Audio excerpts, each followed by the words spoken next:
నువ్వా మంచి ప్లేటర్ గుమస్తా దగ్గర పంపించామంటే నీ దగ్గర పంపించారంటే నేను మంచివాడిని కనాలనే ఉద్దేశం. అమ్మ పుట్టిల్లు మేనమామకు తెలియదా అని. ఇదిగో చూడు బాబు, ఇక్కడ రాసుకుంటారు, అక్కడ కూర్చుంటారు. ఇది ఆర్టీసీ బస్సు కాదు, ఆఫీసు. లేదా కూర్చో. అలాగే. నీ దగ్గర ఈ చమత్కారాలు కూడా ఉన్నాయా? ఇదిగో అతివాగుడు ఆపి వచ్చిన పని ఏమిటో చెప్పు. ఏ లేదండి, నా ఆస్తి పంపకాలు చేద్దాం అనుకుంటున్నాను. దాని ప్రకారం వీలు రాయాలంతే. అంతే కదా? అంతే. ఆ మాట చెప్పొచ్చు కదా. నా ఆస్తి ఎవరెవరు పంచాలో చెప్తాను, దాని ప్రకారం వీలు రాసి సెటిల్మెంట్ చేసేయండి. సరే చెప్పు. ఎవరికి? ఎవరు దండ పెట్టుకుంటా? కాగితాలకి. కడుపు అన్నం తిన్నావా, గడ్డి తిన్నావా? ఆస్తి పంపకాలు చేస్తుంటే మధ్యలో దండ పెట్టుకుని రాస్తాను. ఇగో నువ్వు నోరు బరసుకున్నావు. అంబాజీపేటలో 5 ఎకరాల కొబ్బరి తోట, 2 ఎకరాలు మా అబ్బాయికి, 3 ఎకరాలు మా ఆవిడకి. మా ఆవిడకి. మీ ఆవిడకి? మా ఆవిడ కాదు. చెప్పు.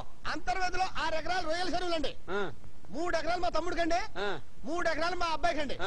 రాశారండి? రాశాలో చెప్పు. తాడేపల్లిగూడెల్లో ఓ తాటి తోపండి, ఓ పెంకుటిల్లండి. అది నా సెకండ్ సెటప్ రాయండి. Second setup? వారిని ఎరుకుపాలెం ఫేసు ఇసకలో తొక్క. ఇంత లా చదువుకున్నాను, ఈ లెవెల్లో ఉన్నాను, ఇంతవరకు నాకు సింగిల్ సెటప్ లేదు, నీకు సెకండ్ సెటప్ కూడానా? అంతే మరి. ఈ ఫేస్ చూస్తే ఎవరికి పిల్లలు అనిపించదు. మరి చూడు చిన్నమ్మ పాడు పిల్లడు పైకి పైకి పడతానంటాడు అనిపిస్తుంది. మరి ఇదిగో నువ్వు పర్సనల్ విషయాలు మాట్లాడదు ఇక్కడ. విశాఖపట్నం సముద్రం, అరే బెంగళూరు రాజాగారి కోట. ఓరి నీ ఆస్తులు తగలయ్యా. నువ్వు టాటాకు తమ్ముడువా, బిర్లాకు బావమర్దివా? అచ్చరే గాని ఇప్పుడు నువ్వు చెప్పిన ఆస్తులు పాస్తులు తాలూకు దస్తావేజులు గట్రా ఎక్కడున్నాయి? ఎక్కడుంటాయండి?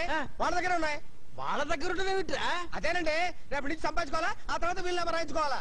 రేపటి నుంచి సంపాదించాలా? దానికోసం నన్ను ఇక్కడ కూర్చోబెట్టి పేజీలు పేజీలు విల్లు రాయిస్తున్నావా? అసలు నేను నీ కంటికి ఎలా కనిపిస్తున్నాను రా? ఇందాక చెప్పాను కదండి. ఎవని?